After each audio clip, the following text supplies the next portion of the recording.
Welcome back to Session 0, where I discuss world building and other RPG topics.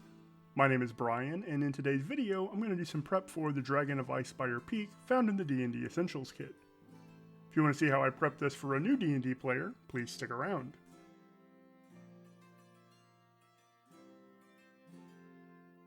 Alright, let's get into the Dragon of Icespire Peak, although I'm going to throw out that title, at least where my player is concerned.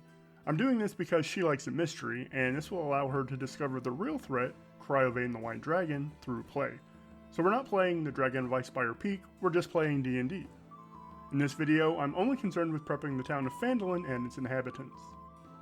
Here's a DM tip. Know your players, learn what they like and what they don't like, and if you don't know, then just ask them. A Session 0 is a great place to ask these questions. For Phandalin, there are 3 points I want to prep. Creating a hook, expanding Phandalin, and changing the Town Master. There's no real hook for this adventure, or for getting characters to Phandalin. The adventure literally states, this adventure begins in the mining town of Phandalin. There the characters receive quests, and they can choose which ones to pursue. Then as the DM, we're told to give the players a map of Phandalin and read a big block of text. So I'm going to create a hook during Session 0, and give some of the information from this block to my player at that time. During character creation, I'll ask her about a letter she received. I'll roll on this D8 table, I'll talk about the blurred sections later, to determine from whom the letter came, and ask her something like this. So when you got the letter from your old friend Toblin Stonehill, or whomever I rolled, inviting you to visit them at their business in Phandalin, why did you decide to go? Phandalin is a tiny, out-of-the-way, ungarrisoned town in the harsh wilderness where farmers, stonecutters, prospectors, and the like eke out a pretty uncomfortable life. Then we'll discuss how her character knows this person, when she last saw them, and some other follow-up questions, and build all of this into her backstory. Doing so hooks her into going to Phandalin and seeking out a specific person. Now when she arrives at Phandalin, I only need to read this portion of the box text because she already knows the gist of Phandalin and who she's there to see. Next, I wanted to expand Phandalin. As written, Phandalin is just a quest hub that doesn't feel very alive. I wanted to add a little more interaction in the town, so I made 5 changes. Here's another DM tip. Add to, change, or remove anything you want from a published adventure. It's yours now, and you can do with it whatever you want.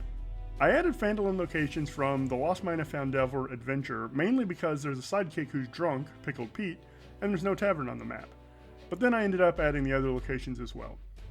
I decided I would use the map from that adventure instead of the one provided in Icespire Peak, but then I changed some names, so I ended up creating my own map, which also let me remove all of the NPC homes from it. I also wanted to liven up the NPCs with some traits and looks to help me roleplay them better.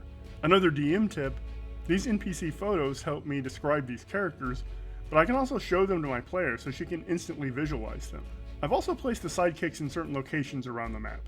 I feel it would make sense to run into them in these places, such as Pickled Pete in the tavern, or Talon Thornwild at the Miners' Exchange. I also made some better sidekick handouts for my player. These have the sidekick, their appropriate stat block, and instructions for leveling them up all in one place. This should make it easier for her to use the sidekicks. This one might seem controversial, but I mostly removed the job board. My job board will be updated with location names and the text "Inquire within for details" only. I want my players to go into the Townmaster's Hall and interact with Harbin Wester, who I'll discuss more in my final point. Finally, I've used a variation of this table for some time, but I ended a random NPC generator as well, so I'm never caught flat-footed when an unplanned NPC makes their way into a scene. Alright, now let's get to the Town Master. I just don't like Harbin Wester as written. He hides away behind closed doors and communicates by yelling through it. I toyed with the idea of making him a strong leader, modeling him after President David Palmer from 24, played by Dennis Haysbert. But I realized that doing so would rob my player of agency. A good leader would make plans and direct people to carry them out, meaning I'd be telling my player what to do and when, and not giving her meaningful choices. So instead, I made Wester an ineffectual leader, and modeled him after President Charles Logan, also from 24, played by Gregory Itzin. He is the Town Master, but not a very good one. On the show, President Logan was frequently unsure of himself and indecisive, and didn't know the best or right thing to do. Portraying Wester this way allows him to lay out the quest with meaningful information, but lets my player's character decide the best course of action. So that's it for this video. Please like, subscribe, and hit the bell icon if you like this content, and comment below on what you do or don't like about how I prepped Phandalin for the Dragon of Icespire Peak. While this video was pretty short, I spent several hours prepping this, although a large portion of that time was working in GIMP making my map and handouts. In my next video, I'm going to prep the starter quests, Umbrage Hill, Dwarven Excavation, and Nomengard, in a way that I feel gives my player meaningful choices and gives each quest some stakes, and I'll build a timer which makes the consequences of those choices pervasive. Thanks for watching, and have a great day.